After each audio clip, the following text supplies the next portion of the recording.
Hamas اور اسرائیل میں بھرپور لڑائی جاری ہے اور حماس کی جانب سے اسرائیلی فوجیوں پر تابڑتوڑ حملے کیے جا رہے ہیں۔ حماس کے ہاتھوں بدترین شکست کے بعد اسرائیل نے ہتے فلسطینیوں پر ظلم کے پہاڑ توڑ رہا ہے۔ ایسے میں سعودی عرب میدان میں آ گیا ہے۔ سعودی عرب کے وزیر خارجہ شہزادہ فیصل بن فرحان کا کہنا ہے کہ سعودی عرب اسرائیل کی جانب سے فلسطینیوں پر ڈھائے جانے والے مظالم کی مذمت کرتے ہوئے اسرائیل کو کٹہرے میں لانے کا مطالبہ کرتا ہے۔ فیصل بن فرحان نے فلسطینیوں کو حق خود ارادیت اور باوقار زندگی کا حق دینے کی اہمیت پر زور دیتے ہوئے کہا کہ فلسطین کے حالات بین الاقوامی انسانی قانون کی واضح خلاف ورزیوں اور جنیوا کنونشنز کی خلاف ورزیوں کا کھلا ثبوت ہیں۔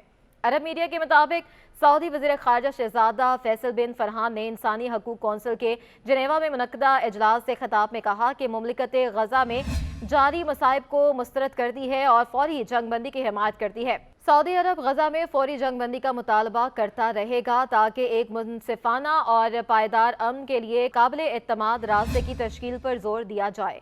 انہوں نے کہا کہ غزہ کی پٹی کی تلخ حقیقت بین الاقوامی سلامتی اور اقوام متحدہ کے اداروں کی ساکھ کو متاثر کرے گی۔ سعودی وزیر خارجہ نے کہا کہ ہم نے اقوام متحدہ کے ہائی کمشنر برائے انسانی حقوق پر فوری جنگ بندی کے مطالبے کی حمایت اور اسرائیل کی جانب سے غزہ کے جنگ زدہ لوگوں کو خوراک اور ادویات کی فراہمی یقینی بنانے کی ضرورت پر زور دیا۔ ادھر امریکہ کی مخالفت کے باوجود اقوام متحدہ کی جنرل اسمبلی میں غزہ میں فوری جنگ بندی کی قرارداد کثرت رائے سے منظور کر لی گئی۔ اقوام متحدہ کی جنرل اسمبلی میں غزہ میں فوری جنگ بندی کی قرارداد بھاری اکثریت سے منظور کی گئی۔ قرارداد کے حق میں 153 ووٹ پڑے جبکہ 10 ممالک نے قرارداد کی مخالفت کی۔ 23 ممالک نے ووٹنگ کے عمل میں حصہ نہیں لیا۔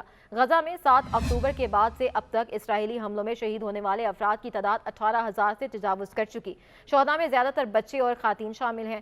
قرارداد میں جنگ بندی کے علاوہ یرغمال افراد کی غیر مشروط رہائی کا مطالبہ بھی کیا گیا ہے۔ جنرل اسمبلی اجلاس کے دوران غزہ میں جنگ بندی سے متعلق قرارداد کی مخالفت میں ووٹ دینے والے ممالک میں امریکہ، اسرائیل کے علاوہ چیک Republic, Australia, Paraguay, Papua New Guinea, Liberia اور مائکرونیشیا سمیت نورو جیسے ممالک شامل ہیں۔ امریکہ کی جانب سے قرارداد ویٹو کرنے پر متحدہ عرب امارات نے سخت مایوسی کا اظہار کیا تھا۔ اقوام متحدہ میں نائب امریکی سفیر رابرٹ ووڈ کا کہنا تھا کہ قرارداد کا ڈرافٹ غیر متوازن ہونے کے علاوہ حقیقت سے ہم آہنگ نہیں ہے۔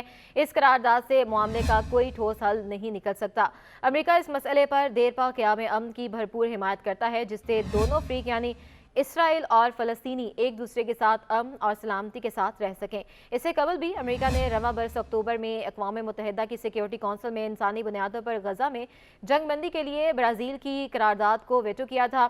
قرارداد میں انسانی بنیادوں پر جنگ بندی اور انسانی امداد کی ترسیل کا مطالبہ کیا گیا تھا۔ دوسری جانب وائٹ ہاؤس کے ترجمان جان کربی نے صحافیوں سے گفتگو میں بتایا کہ امریکہ کو ان رپورٹوں پر تشویش ہے کہ اسرائیل سفید فاسفورس استعمال کر رہا ہے۔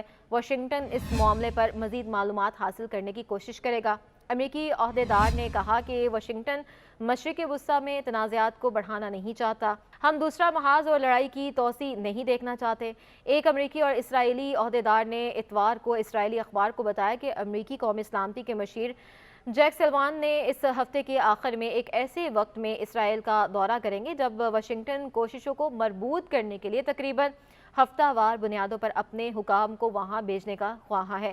امریکی عہدیدار نے بتایا کہ جیک سلوان اس دورے کے دوران اسرائیلی حکام پر زور دیں گے کہ وہ غزہ کے لیے انسانی امداد میں اضافہ کریں۔ وہ غزہ میں شہریوں کی اموات کے متعلق بھی امریکی تحفظات کا اظہار کریں گے۔